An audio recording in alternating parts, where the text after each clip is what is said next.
Daandiin galaanaa Strait of Hormuz kan akka laphee dinagdee addunyaa jedhamee beekamu amma gara iddoo walitti bu'iinsa ji'oopolitikii cimatti jijjiiramaa jira. Daandiin galaanaa kun fedhii boba'aa addunyaa keessaa dhibbeentaa 20 ol dabarsuudhaan sochii anniisaa addunyaa keessatti gahee olaanaa qaba. Daandiin galaanaa kun biyyoota akka Iraan, Omaanii fi United Arab Emirates gidduutti argama. Biyyoonni boba'aa gurguddoo oomishan kan akka Saudi Arabiyaa, Iraaq fi Kuwait boba'aa isaanii gara Eeshiyaa akkasumas gara Chaayinaa, Jaappaanii fi Indiyaatti erguuf balbala guddaa isatti fayyadamu. Garuu yeroo ammaa kana waraanni Ameerikaa fi Israa'el waliin ta'uun Iraan irratti banan hammaachuun sodaa nageenyaa dabalee jira.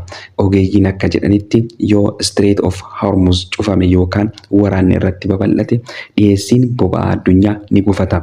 Kunis dinagdee addunyaa irratti jeequmsa guddaa fiduu danda'a. Kanaaf naannichi ammas xiyyeeffannaa dippiloomaasii addunyaa keessatti bakka guddaa qaba.